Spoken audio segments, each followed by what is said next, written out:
नमस्कार, कैसे हैं आप लोग। और मेरे दोस्तों, आज मैं आपको बताने वाला हूं कि वशीकरण। आज मैं आपको बताऊंगा क्या वशीकरण होता है वाकई, या ये सब ढकोसला है, या वशीकरण किन लोगों पे होता है या किन लोगों पर नहीं होता। मेरे दोस्तों, आज मैं आपको बताऊंगा कि वशीकरण का क्या महत्व होता है और कैसे लोगों पर काम करता है। वीडियो को आपको पूरा देखना है अंत तक, तभी आपको कोई बात समझ आएगी। मेरे दोस्तों, सबसे पहली बात, नीचे जो आप लाल बटन देख रहे हैं उसको आप दबा लीजिए, यानी कि सब्सक्राइब कर लीजिए, और उसके बराबर में जो घंटी है उसको भी दबा दीजिए, ताकि मेरी आने वाली वीडियो, आज मैंने किस पर वीडियो बनाई है, क्या साधना बताई हैं, क्या उपाय बताए हैं, या आज मैंने कौन सा ब्लॉग बनाया है, ये सूचना आप तक तुरंत पहुंच जाएगी। तो मेरे दोस्तों, आज हम बात करेंगे वशीकरण को लेकर। हमारे पास कई ऐसे केस आते हैं। मेरे दोस्तों, सबसे पहली बात तो, आत्मा है तो परमात्मा भी है। इस दुनिया में किसी भी चीज का अगर शब्द है तो उसका वजूद भी है। मगर मेरे दोस्तों, कुछ लोगों ने, कुछ फर्जी बाबाओं ने इस चीज को ऐसा बना दिया है, 2 घंटे में वशीकरण, 11 घंटे में वशीकरण, भागी चली आएगी, 100% दौड़ी चली आएगी। मेरे दोस्तों, इसको ऐसा प्रेजेंट कर दिया है कि इसकी जो सच्चाई है वो लोगों तक नहीं पहुंच पाती। आज मैं आपको बिल्कुल सत्य बताऊंगा, क्योंकि मेरे दोस्तों, मैं हूं राम भैया भगत जी, जिला गाजियाबाद, उत्तर प्रदेश से। दरबार लगाता हूं माता काली का, बालाजी महाराज का, पीर बाबा का, बुलाकी बाबा का। तो मेरे दोस्तों, वशीकरण का मतलब होता है यानी कि किसी के दिमाग को हैक कर लेना और अपना काम निकालना, यानी कि सामने वाला आपकी बातें ना काटे, जो आप कहें वो कार्य करे, जो जायज हो। वशीकरण मतलब किसी के दिमाग को कंट्रोल में कर लेना। आपने कई ऐसे उदाहरण हैं मेरे पास। कभी कभी आपने देखा होगा, एक बेटी का अपनी माँ के ऊपर इतना कंट्रोल हो जाता है कि अगर वो रात को दिन कह देगी ना, तो वो दिन ही कहेगी। किसी किसी का भाभी का भैया पे बहुत ज़बरदस्त कंट्रोल हो जाता है। बाप का बेटे पे कंट्रोल हो जाता है, यानी कि कहीं ना कहीं उनका दिमाग उनके वश में होता है। तो मेरे दोस्तों, वशीकरण का मतलब होता है सामने वाला हमारे अधीन हो जाए, हमसे बेहिंता प्यार करने लगे।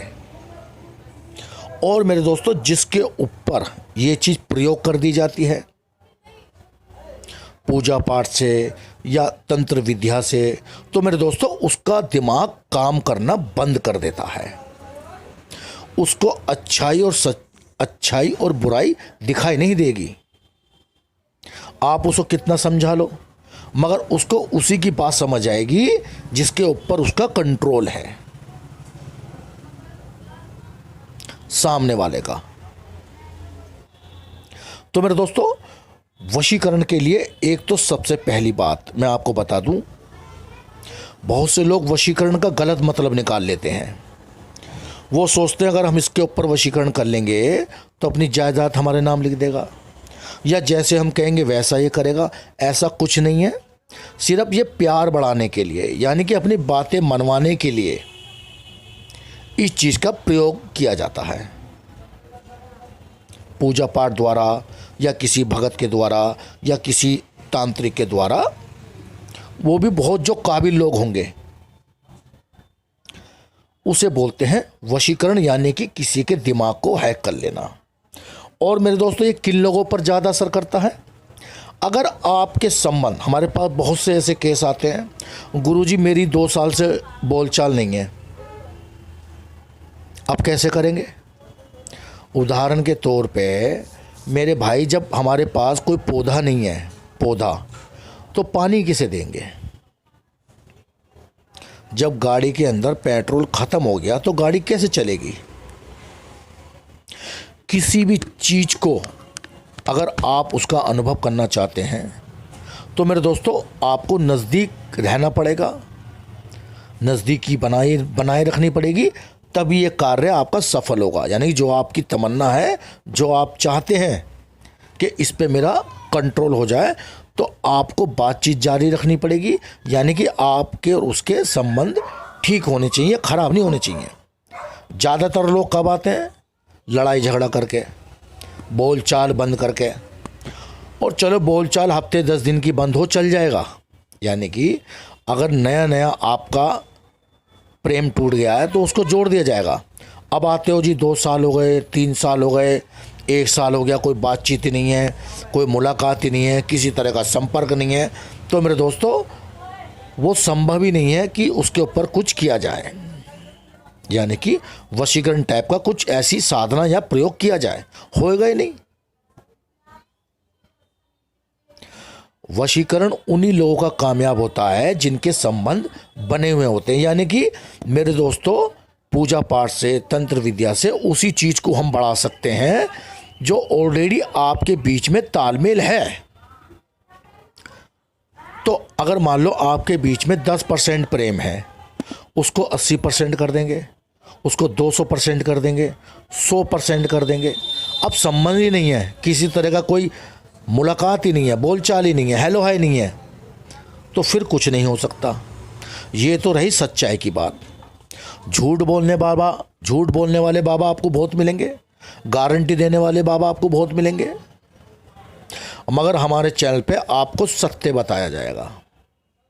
क्योंकि मेरे दोस्तों सत्य बताएंगे तो उसकी ताकत बनी रहेगी, झूठ फरेब से काम करेंगे तो उसकी ताकत खत्म हो जाएगी। तो मेरे दोस्तों वशीकरण उन्हीं लोगों पे चलता है जिनके संबंध थोड़े ठीक ठाक होते हैं, चाहे वो आपके किसी भी तरह के हों, तभी वो प्रक्रिया उस पर काम करेगी। अब वशीकरण में क्या होता है, जैसे कि जो सिद्ध की हुई भभूत होती हैं, सिद्ध किया हुआ जल होता है, उसके सेवन से उसके दिमाग को परिवर्तन लाया जा सकता है। तो ये तो होता है मेरे दोस्तों वशीकरण। और वशीकरण भी किन लोगों पे चलता है? जो मन के चंचल होते हैं, यानी कि जिन लोगों को तंत्र विद्या या पूजा पाठ का कम ज्ञान होता है, या उन्हें पता ना हो कि इस तरह की भी कोई चीज़ें होती हैं, सामने वाला व्यक्ति ज़्यादा चालाक ना हो, शातिर ना हो, तब ये चीज़ें उस पर ज़्यादा प्रयोग करेंगी। तो मेरे दोस्तों आप हमारे चैनल से जुड़े रहिए, क्योंकि आप देख रहे हैं राम भैया भगत जी के ब्लॉग। तो मेरे दोस्तों नीचे आप स्क्रीन में नंबर देख रहे हैं, कोई भी किसी तरह की परेशानी हो आप मुझे संपर्क कर सकते हैं। चाहे आप साधना करना चाहते हैं, या आपके ऊपर कोई प्रेत या भूत का साया है, या किसी ने कुछ कर दिया है, या कुछ खिला पिला दिया है, तो यहाँ पर हर समस्या का निवारण किया जाता है। आप नीचे मुझे व्हाट्सअप कर सकते हैं, मगर फ़ोन नहीं मिलाइए, व्हाट्सअप कीजिए तो आपको एक एड्रेस मिलेगा हमसे मिलने के लिए। रोज़ दरबार लगता है, अपना ही निवास है, 50 साल से एक ही जगह पर रहते हैं, यही हमारा घर है और घर पे ही दरबार लगता है। तो चलिए मेरे दोस्तों आज मैंने आपको बताया कि वशीकरण किसे बोलते हैं। तो मेरे साथ जुड़े रहिए, आगे आगे ऐसे ऐसे खबरें भी मैं आपको दिखाऊंगा। गाजियाबाद में कहाँ क्या हुआ, कहीं भी कुछ भी कोई घटना होती है वो भी हम आपके साथ शेयर करेंगे। और जैसे कि गद्दी लगाते हैं उसका भी हम आपके साथ शेयर करते रहेंगे। तो मेरे साथ जुड़े रहिए, मेरे चैनल को सब्सक्राइब कर लीजिए। जय माता दी।